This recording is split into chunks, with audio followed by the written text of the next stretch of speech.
Ok, muy buenas tardes, días, noches, a la hora que estén viendo este video. Les mando un saludo desde casa. En estas diapositivas vamos a explicar un poquito acerca de los temas de la unidad número 2 de la asignatura Mecanismos. Em, y pues bueno, vamos a comenzar explicando acerca de qué es una ecuación cinemática. Recordemos que nuestra unidad se dedica específicamente al análisis de la cinemática de un mecanismo. Entonces vamos a empezar. Primero, vamos a considerar qué es el análisis cinemático. El análisis cinemático es aquel estudio que hacemos de la posición, velocidad y aceleración de un dispositivo, en este caso un mecanismo, respecto al tiempo, al paso del tiempo. Entonces, la idea es que utilicemos los conocimientos que hemos adquirido en materias como dinámica, cinemática, ese tipo de asignaturas, pero que ahora las podamos aplicar no nada más a una partícula, que es lo que normalmente hacemos en esas asignaturas, sino que las podamos aplicar a un cuerpo, a una barra o a un objeto más rígido que tiene dimensiones, que tiene tamaño, que tiene forma y que además está interconectado con otras piezas que también hacen sus propios movimientos, que es precisamente lo que podemos ver en las animaciones de la diapositiva. Entonces, existen diferentes tipos de máquinas, dispositivos, mecanismos, etcétera, que permiten hacer movimientos coordinados. O sea, yo le proporciono al dispositivo un movimiento de una forma en un punto y el mecanismo se mueve de tal manera que produce un movimiento controlado, pero utilizando como guía el primer movimiento que tú le diste. Entonces,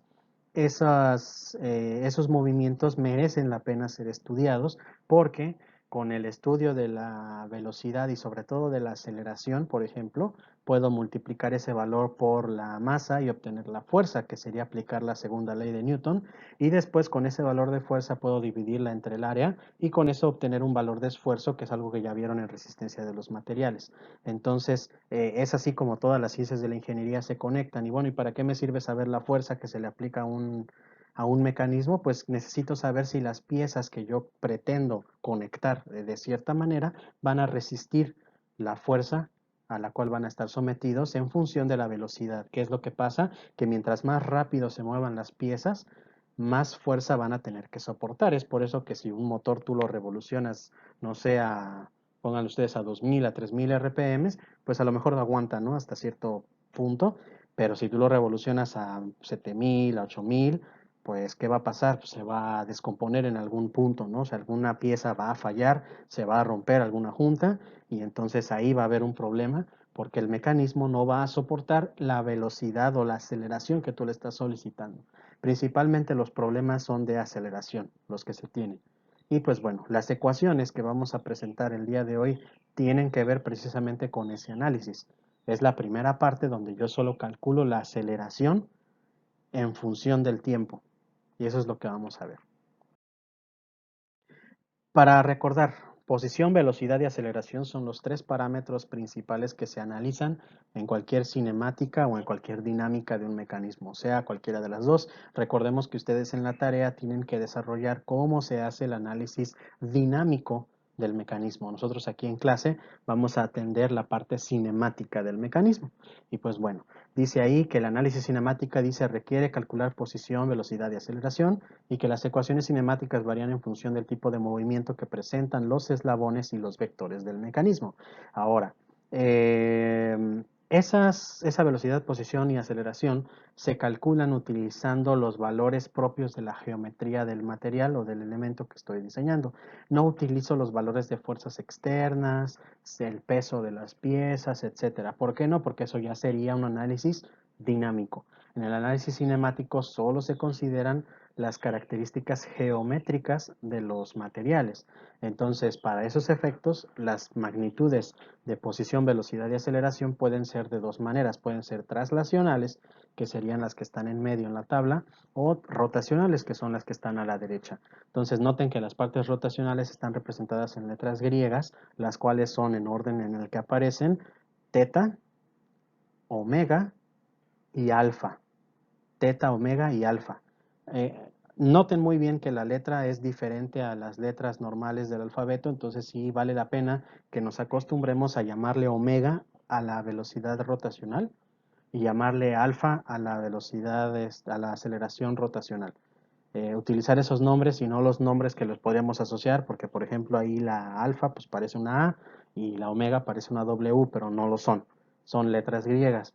Y en el caso del traslacionales así las han utilizado antes, es lo más seguro. Tenemos la posición que normalmente se representa con una X o con una Y, dependiendo la dirección del movimiento, la velocidad que se representa con una V y la aceleración que se representa con una letra A, minúsculas todas. Cuando se utiliza en forma minúscula, normalmente quieren decir una velocidad, posición o aceleración que son escalares, o sea, es solamente un número. Y cuando utilizo letras mayúsculas, normalmente me refiero a vectores que representan la cuestión. Entonces, bueno, no les comenté quizá al inicio del curso, pero aquí en mecanismos se trabaja con vectores. Necesitamos trabajar con vectores y con las derivadas, porque si ustedes no, ahora sí, si recuerdan bien, saben que, por ejemplo, la velocidad es la derivación de la posición respecto al tiempo y que la velocidad es la derivación de la posición respecto al tiempo y que la aceleración es la derivación de la velocidad respecto al tiempo o la segunda derivada de la posición respecto al tiempo.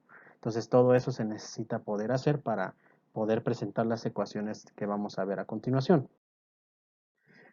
Primero, antes que nada, hablando acerca de vectores precisamente, sabemos que cualquier vector o cualquier posición en un espacio de dos coordenadas se puede representar con un valor en X sumándole un valor en Y, dando como resultado una coordenada rectangular donde tienes un valor de X, por ejemplo, 2i más 3j. Y eso te da una coordenada en el plano y con eso ya podemos haber definido un vector de forma cuadrangular o rectangular, como se dice.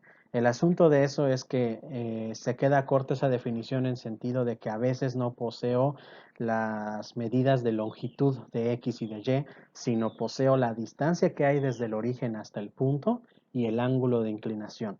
Si esa es la cuestión, entonces aplica la representación polar del vector, que es la que estamos viendo ahí en la pantalla, que R mayúscula, que es el valor vectorial de la posición, es igual a R minúscula, que es la longitud entre el origen y el punto de análisis, que en este caso es la A, y multiplicada por un vector que llamamos vector unitario.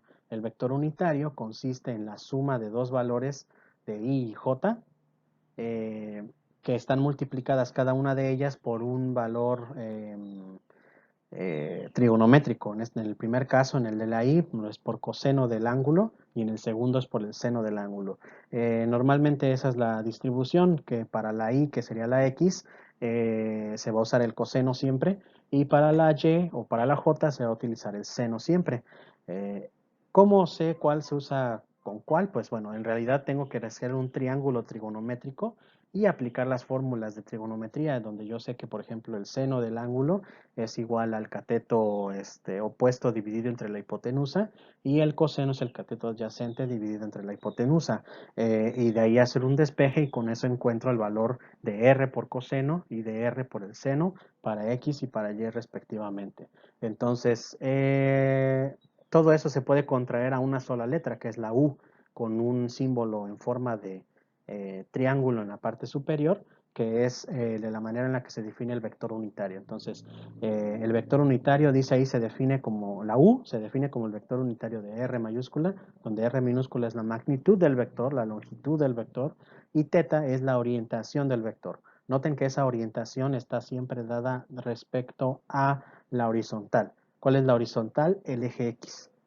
Los ángulos siempre van medidos a partir del eje X y de ahí hasta donde se tenga que inclinar. Si está inclinada hacia un ángulo superior a 180 grados, pues se tiene que medir desde la X hasta donde llegue. Y ese es el procedimiento normal de medición de un ángulo.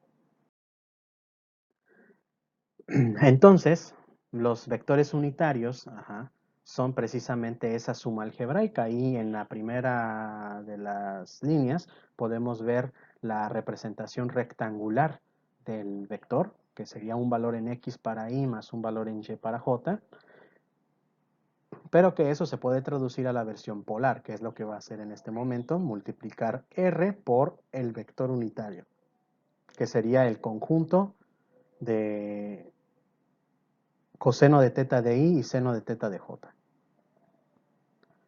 Entonces, la primera fórmula que vamos a encuadrar sería esta, que el vector posición es igual a la longitud del vector multiplicada por su vector unitario, que dentro tiene un ángulo, que está ahí representado por esas ecuaciones. Ahí quizá no se ve, pero bueno, lo que estamos viendo aquí es la norma del vector.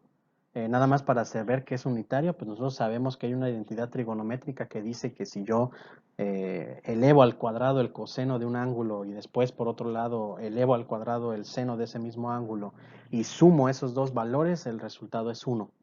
Y cuando le saco la raíz cuadrada a 1, pues me vuelve a dar 1. Entonces con eso yo demuestro que el vector unitario u en verdad es unitario.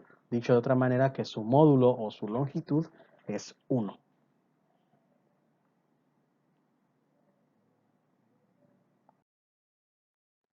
Y pues bueno, eso va por la parte de la posición. Para la velocidad y la aceleración, para definir los valores vectoriales de cuánto vale el valor de la velocidad vectorial y la aceleración vectorial de cada eslabón de un mecanismo, primero tengo que desglosarlo en algo que se llaman tipos.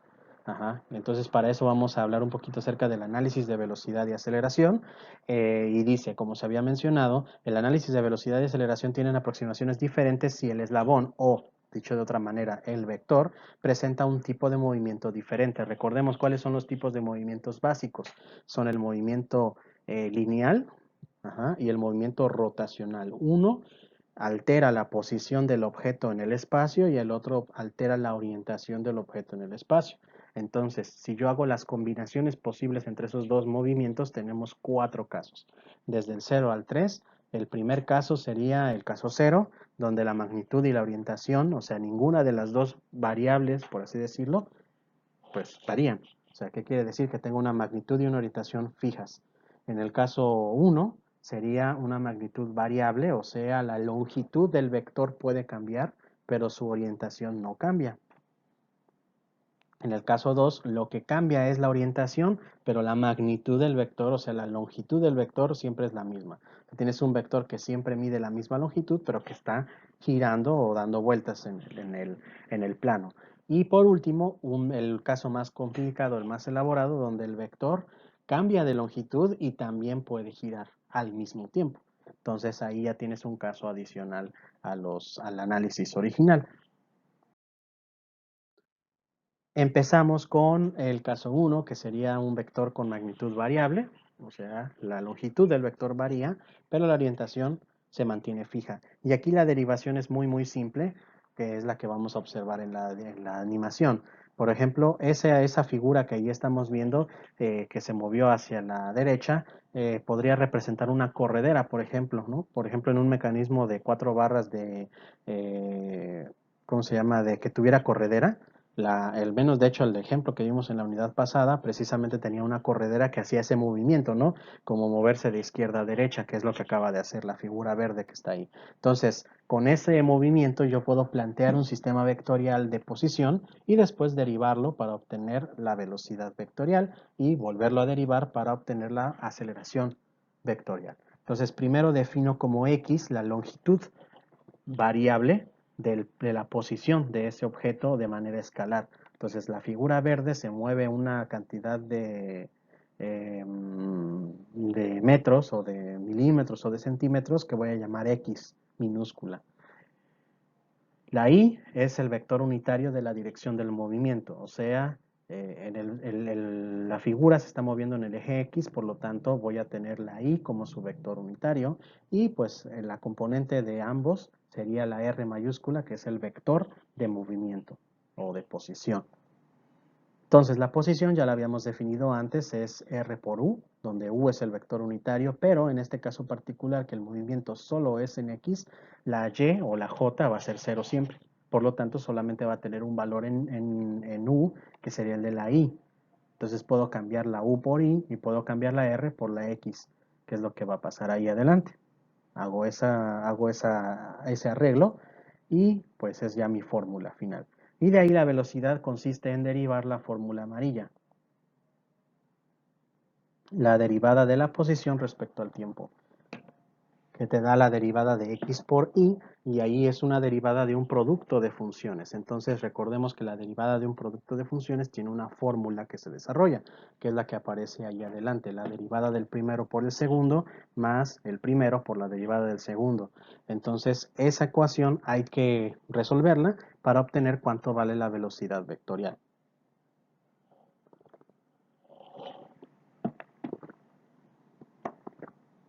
La primera derivada, la derivada de x respecto al tiempo escalar, es directamente la velocidad escalar. Entonces, por ahí la flechita te está diciendo que ese valor de la derivada de x respecto al tiempo es la velocidad escalar, o lo que normalmente los físicos conocen como rapidez. Y la derivada del vector unitario es cero. ¿Por qué? Porque el vector unitario y es un vector constante, nunca va a cambiar y recordemos que la derivada de una constante es cero. Entonces se va a cero vectorial y por lo tanto cuando lo multiplique por la x va a seguir siendo cero vectorial y por lo tanto todo el segundo término se cancela y te va a quedar solamente la v por i, que es el primer término ya reducido y eso es nuestra velocidad. Entonces borrando todos los datos anteriores puedo obtener que ese es el valor de la velocidad vectorial. Entonces, cuando calcule la aceleración, ya no voy a derivar toda la expresión completa que está con flechitas rojas, sino voy a derivar solamente la amarilla que está abajo, ¿no? Entonces, la derivada de la velocidad, o bueno, la aceleración más bien es la derivada de la velocidad, por lo tanto es la derivada de Vx por i respecto al tiempo.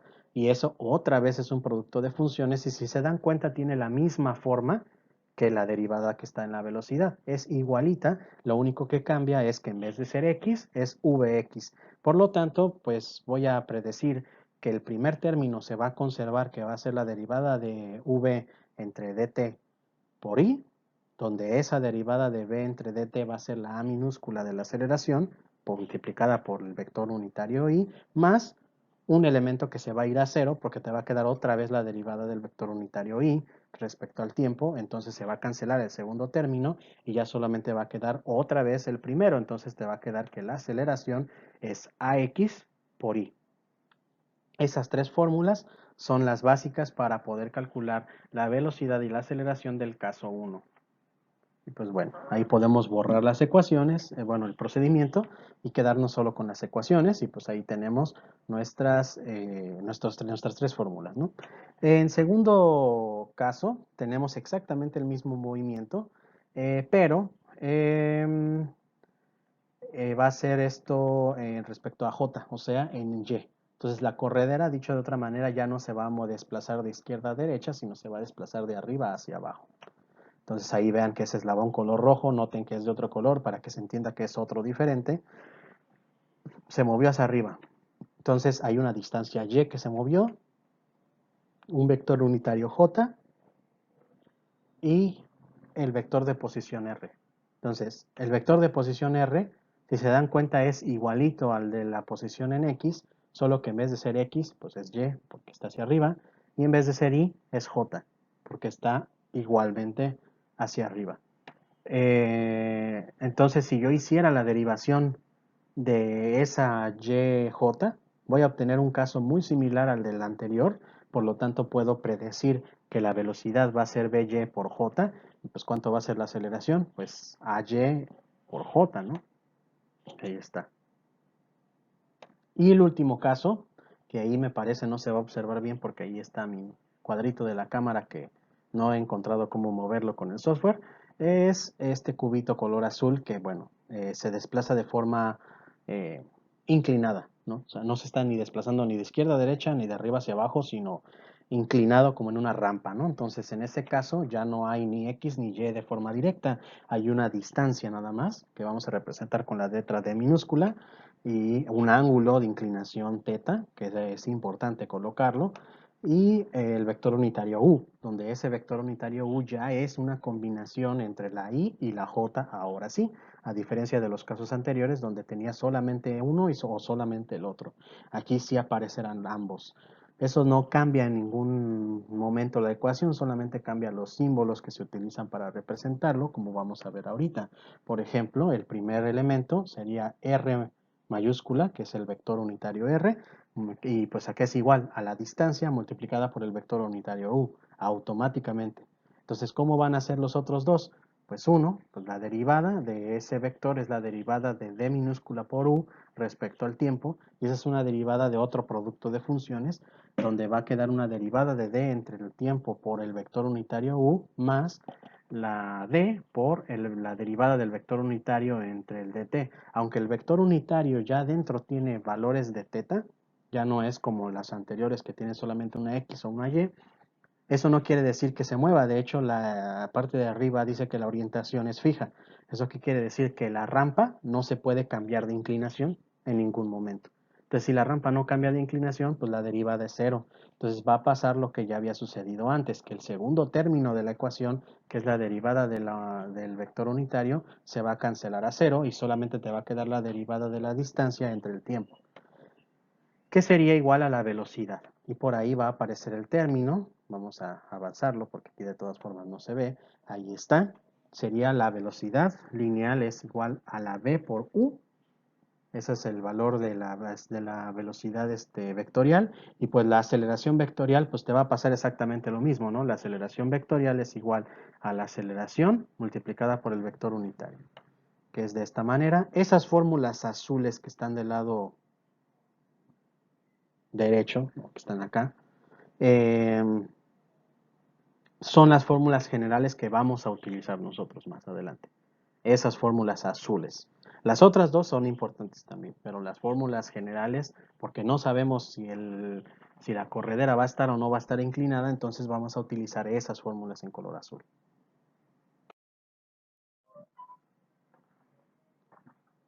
Entonces, el caso 2. Recordemos que la velocidad y la aceleración que acabamos de mencionar anteriormente solamente son válidas para vectores que son caso 1. Si el vector o otro elemento son caso 2 o caso 3, no aplican esas fórmulas. La única fórmula general es la de la posición. La posición no importa qué caso tengas, siempre va a ser R mayúscula igual a R minúscula por U, siempre. En cualquier caso, inclusive en el caso 0, ¿no? que es el donde no hay nada que se mueva, por lo tanto lo que va a pasar es que la aceleración y la velocidad van a ser cero vectorial, eso va a salir más adelante, y pues bueno, el caso 2 es quizá el más elaborado de explicar, aquí pues bueno, van a tener que usar mucho su imaginación para tratar de entender esto, pero bueno, vamos a intentarlo ver. Por ahí tenemos un eslabón. De hecho, este es el caso que más se presenta en los mecanismos, porque es el caso que aplica a los balancines, a las manivelas y a las bielas en la mayoría de los casos, que son vectores que van desde un punto fijo a otro punto fijo dentro de un eslabón. Ajá. Y después ese eslabón da vueltas o se mueve de alguna forma, pero la distancia entre esos dos puntos nunca va a cambiar porque pues, es un eslabón rígido, ¿no? Entonces ahí precisamente lo que estamos viendo es una pieza color naranja que está inclinada, ¿no? Una cantidad de grados, y que esa inclinación puede cambiar, ya no es como la rampa anterior donde no podía cambiar esa inclinación, en este caso sí puede cambiar la inclinación, pero lo que nunca va a cambiar va a ser la distancia entre esos dos puntos. Dicho de otra forma, la R minúscula, la que va del punto O al punto A, es constante. Ahí está, R constante, ángulo variable, y el vector unitario va a variar también. ¿Por qué? Pues porque tengo el ángulo teta. Entonces ahí está la posición. La posición es igualita como ya lo habíamos visto en el caso anterior, no cambia. Y tengo la velocidad también. La velocidad es igual a la derivada. Si te das cuenta, la derivada es siempre la misma.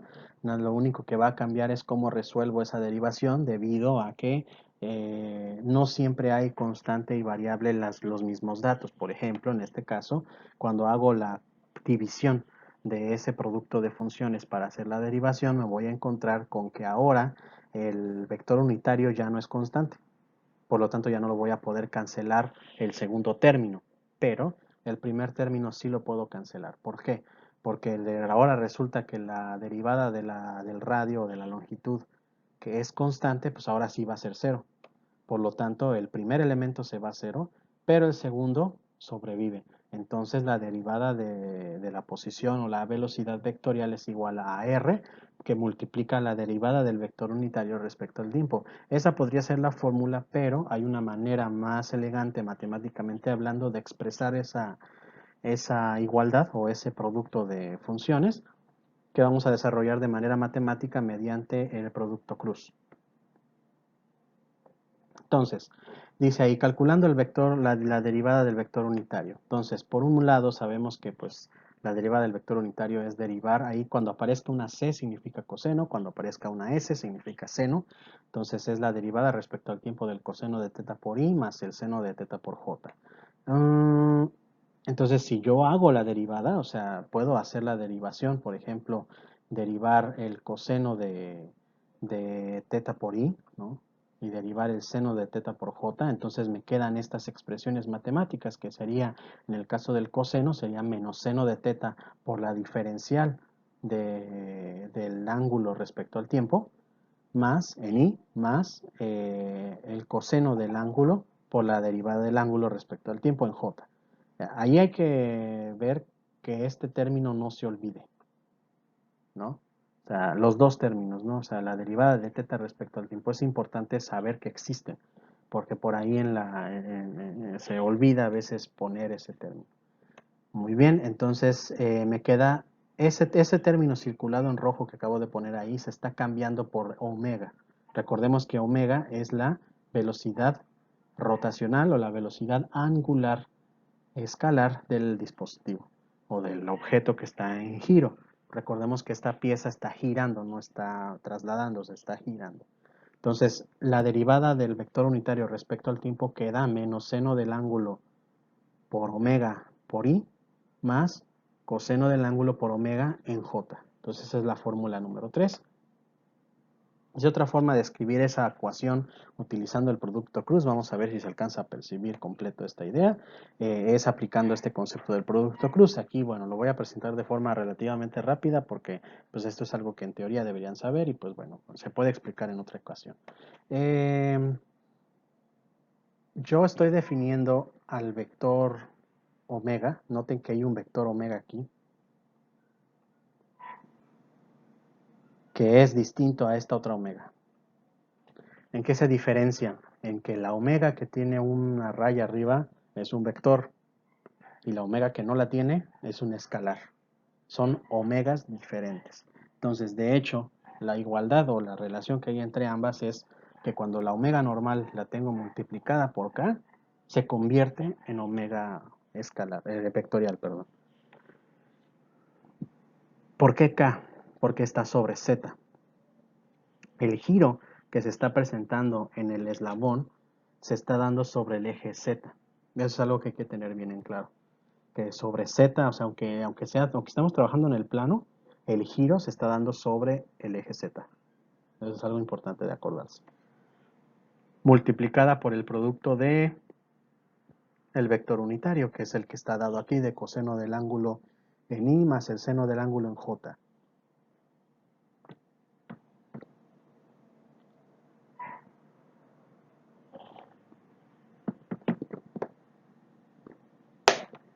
Eso nos da como resultado que el vector o la derivada del vector unitario es igual al menos seno del ángulo por omega en i más el coseno del ángulo por omega en j, que si se dan cuenta es exactamente la misma ecuación que está escrita arriba, ¿no?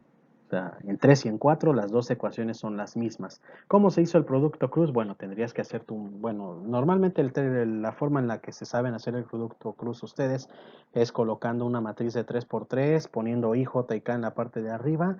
En el primer elemento, bueno, en el segundo renglón poner los elementos del primer vector y en el segundo poner los elementos del segundo vector y hacer la cruza de los determinantes y eso te da como resultado esto.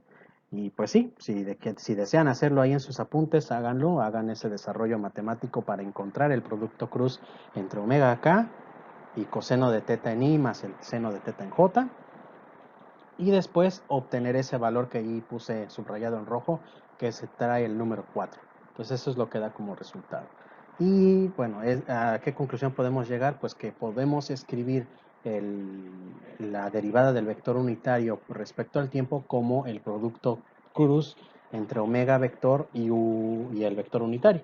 Eso es lo que se ganó. Entonces ya voy a sustituir el valor de du dt por omega cruz u, que es lo que va a aparecer a continuación. Omega cruz u, que es solamente la igualdad que ya habíamos hecho, la voy a sustituir en la fórmula original de la velocidad, de la velocidad vectorial.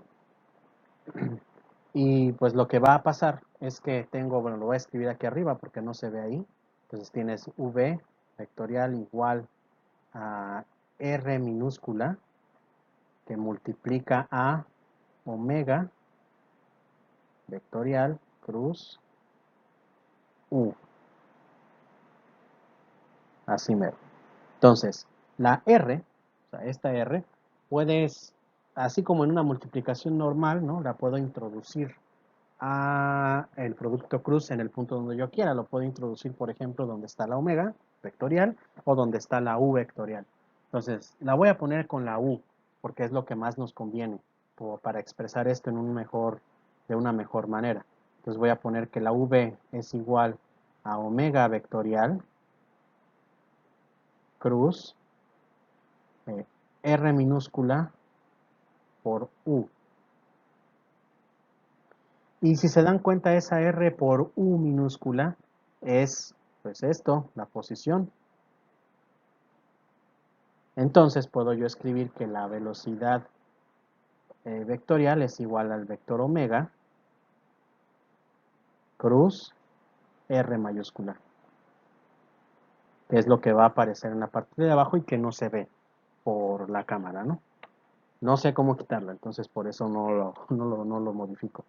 Entonces ahí está, si se dan cuenta, arribita de mí aquí, ahí está la fórmula, B vectorial o la velocidad vectorial es igual a omega cruz R, así se dice la fórmula normalmente, V es igual a omega cruz R.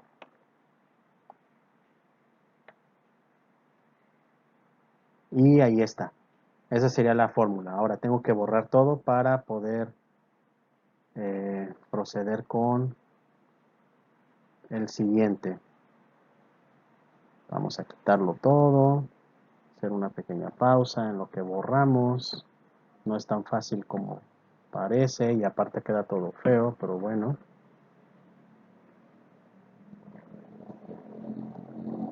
Es una computadora touch. Ahí está. Ya quitamos todo. Eso para poder observar en pantalla lo que sigue, que sería la derivación de la velocidad.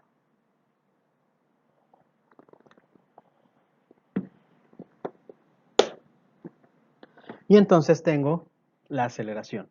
La aceleración es derivar la velocidad. Derivar la velocidad. Y eso ya no es tan sencillo. O bueno, podríamos decir que sí. Lo que pasa es que es algo que normalmente no se hace no es tan común hacerlo, que es derivar un producto cruz. Derivar un producto cruz es muy similar a derivar una multiplicación normal, porque de hecho, pues te va a quedar que la aceleración es la derivada de un producto cruz y el producto cruz, la fórmula para derivar un producto cruz es la derivada del primero por el cruz, el segundo, más el primero por el cruz, la derivada del segundo. Que es lo que estamos viendo ahí, que sería la derivada de omega respecto al tiempo cruz r, más omega cruz, la derivada de r respecto al tiempo. Noten que es la misma fórmula del producto de funciones, lo único que cambia es de que en vez de ser productos normales, de multiplicaciones normales, son productos cruz, todos. Entonces, el primer elemento, que es la derivada del vector omega respecto al tiempo, yo lo voy a estar nombrando como alfa vectorial, donde alfa vectorial es alfa escalar multiplicada por k, de la misma manera como lo fue omega escalar, o omega vectorial, perdón, que era omega vectorial igual a omega escalar por k. Entonces esa es alfa vectorial, esa ya está. Y de ahí nada más nos falta omega cruz, la derivada de r respecto al tiempo. Pero la derivada de r respecto al tiempo ya la hicimos. lo que borré era precisamente la derivada de r respecto al tiempo, que era la velocidad, ¿no? Entonces, si nos damos cuenta, la velocidad es omega cruz r, que es la que está circulada en rojo ahorita ahí. Entonces, lo único que hay que hacer, bueno, entre comillas, lo único que hay que hacer es sustituir el valor de dr dt por omega cruz r de nuevo. Entonces te va a quedar omega cruz r, y eso es un desarrollo matemático un poquito extenso que nos va a llevar a la conclusión de que ese producto de omega cruz r te va a dar menos omega escalar cuadrada por r nada más.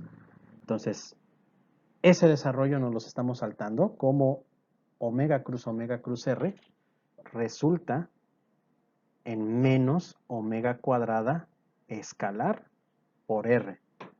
Pero vamos a asumir que eso es así, que ya, bueno, matemáticamente hablando sucede esa cuestión. O sea, desarrollos, si lo quieren hacer en su libreta adelante, es hacer el primer producto cruz, el de omega cruz r, o sea, hacer este producto cruz, y una vez que obtengo el resultado, volver a hacer el producto cruz con omega otra vez, y van a encontrar que te va a dar omega cuadrada negativo por r mayúscula. Ese es el resultado. Entonces ahí ya tenemos las tres fórmulas que aplican para el caso número 2, que sería la posición, velocidad y aceleración. Entonces ahí la fórmula de aceleración se trasladó en la parte de arriba para que la podamos ver mejor, y pues ahí está.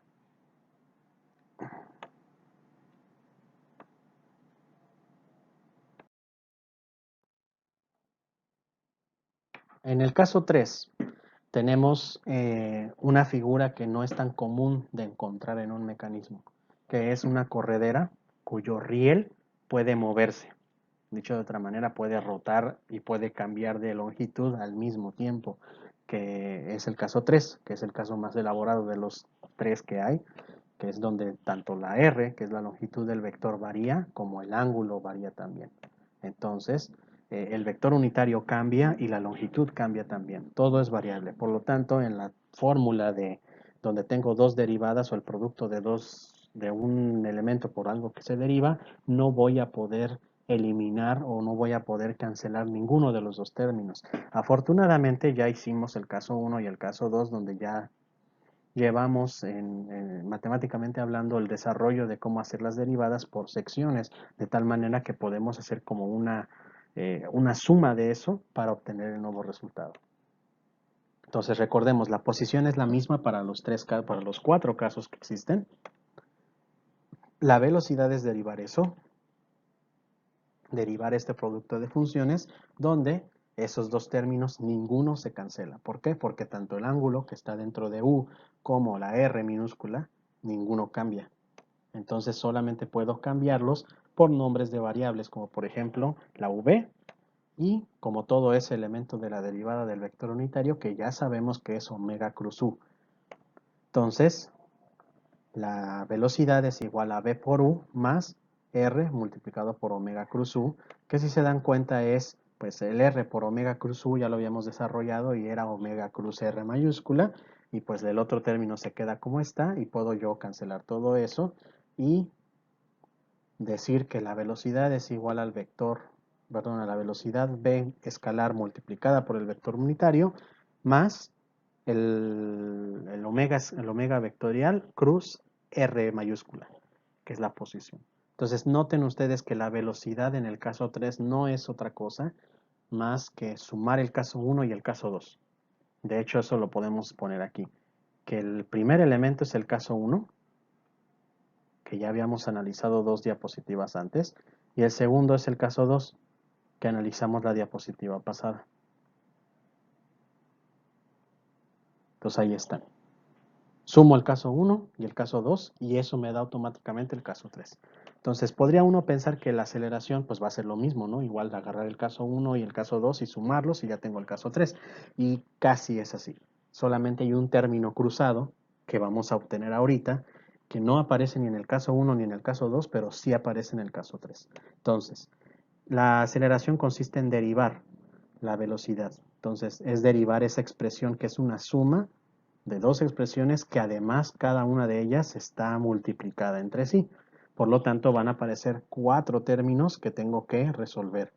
El primero es la derivada de la b respecto al tiempo por u más la b por la derivada del vector unitario respecto al tiempo más la derivada del vector omega cruz r más la omega cruz la derivada de r respecto al tiempo. Entonces de ahí vamos a poder reducir algunos términos y hacer que otros sean calculados, ¿no? Entonces, por ejemplo, el primero, la derivada de la velocidad respecto al tiempo es la aceleración escalar. Entonces, ese es A. El segundo es la derivada del vector unitario respecto al tiempo, que sería omega cruz u, esa ya la habíamos calculado antes.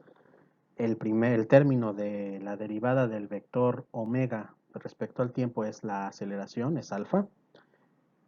Y el último, que sería la derivada del vector posición respecto al tiempo para el caso 3, es la velocidad escalar por u más omega cruz r, que es el número 7 que está encuadrado en amarillo abajo, a la izquierda. Entonces, todos esos términos los puedo reducir y escribirlos de la siguiente manera.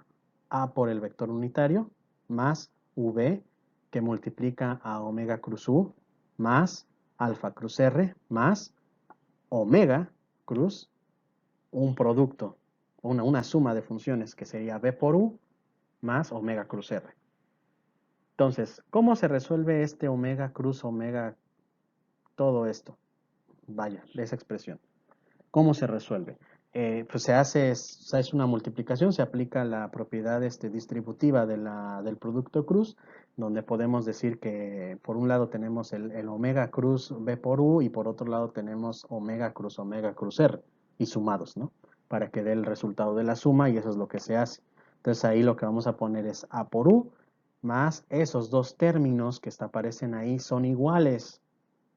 Notemos que podemos sacar de la v, porque es un valor escalar, y dejar solamente omega cruz u por b. Que aunque ahí, pues, ahora sí que en vez de hacer eso, se introduce, y noten que los dos se suman, entonces son positivos ambos, y aparece un 2 precisamente porque es la suma de esos dos elementos. Entonces es 2 veces omega cruz b por u, más omega cruz r, que es el segundo término que aparece ahí. Que eso es alfa cruz r, que es el término libre que sigue ahí, menos omega cuadrada por r, porque omega cruz r ya lo habíamos resuelto en el caso 2 y nos había dado menos omega cuadrada por r. Entonces, esa expresión que aparece ahí es el caso 3 para aceleración. Hay que reconocer cuáles son los términos, entonces ahí la vamos a encuadrar en color amarillo y la vamos a sustituir ahí en la fórmula. Entonces, vamos a borrar esta línea de aquí y vamos a escribir otra cuestión. Noten,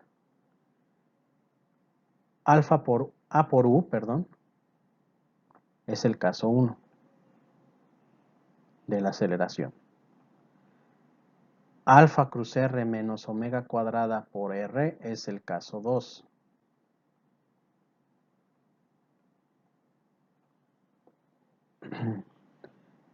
Y solamente quedó un término en medio. Ese término medio que tiene un 2 es un término conjugado a un término cruzado que solo aparece cuando hay desplazamiento lineal y rotación al mismo tiempo.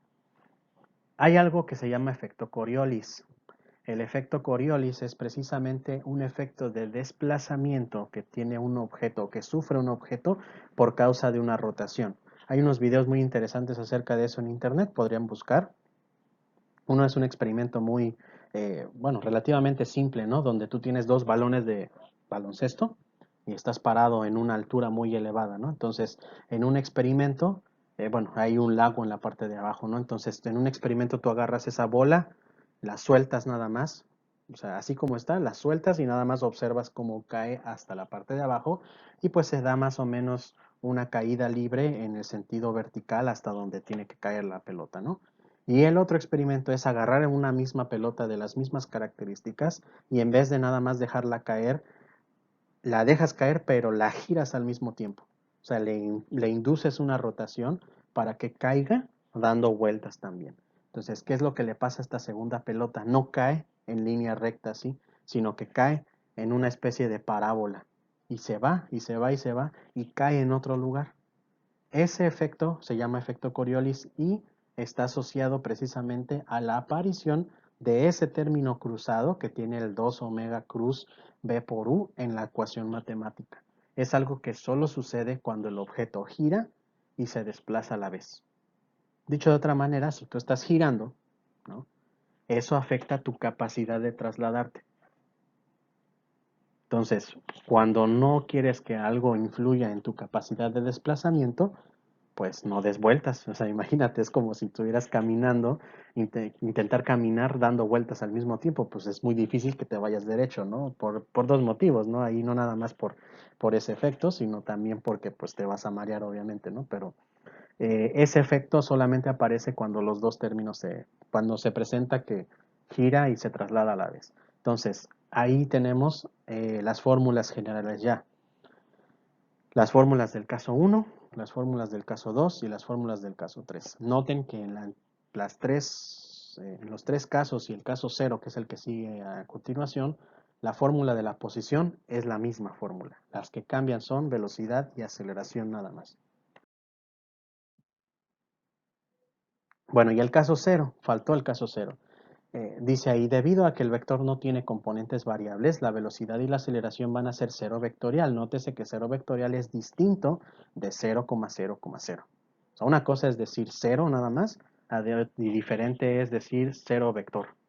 Porque el 0 vector implica decir que tiene 0 en i, 0 en k y 0 en j. Así, sumados. Y es diferente a decir que solamente es un 0 escalar. Entonces las fórmulas son estas que están ahí puestas. Esas son las ecuaciones y pues bueno, básicamente eso ya es todo por la diapositiva, entonces vamos a nada más mencionar los puntos de la siguiente para que concluyamos el video. Entonces, recordando, tengo los casos 0, 1, 2 y 3. En los 4 casos la posición es la misma y lo único que cambian es la velocidad y la aceleración, la forma en la que lo calculo. Entonces, esto nos da pie a hablar acerca de algo que se llama ecuación de posición. ¿Cómo construyo una ecuación de posición? Entonces, una ecuación de posición se puede construir siguiendo los siguientes pasos, que ya algunos más o menos los podemos seguir de la unidad 1, que sería enumerar cuerpos. Enumerar cuerpos, perdón, y calcular los grados de libertad. O sea, dicho de otra manera, estos dos pasos, el paso 1 y el paso 4, ya lo sabemos hacer en un mecanismo, que es enumerarlos, o sea, decir cuántos eslabones y cuántas juntas tiene un mecanismo, y qué tipo de eslabón y qué tipo de juntas son, y ya sabemos hacer el cálculo de grados de libertad utilizando la ecuación de Grubler. Entonces lo único que quedaría pendiente sería el paso 2, que es asignar ángulos y distancias, el paso 3, que es contar variables incógnitas, y el paso 5, que es escribir las ecuaciones vectoriales y escalares. Y pues bueno, pues eso sería todo por el video de esta unidad. Entonces, si necesitan ver el video de nueva cuenta, pues pueden hacerlo. Y generen sus apuntes mediante esta presentación que hemos tenido y súbanlo en la actividad. Y nos estamos viendo pronto, entonces.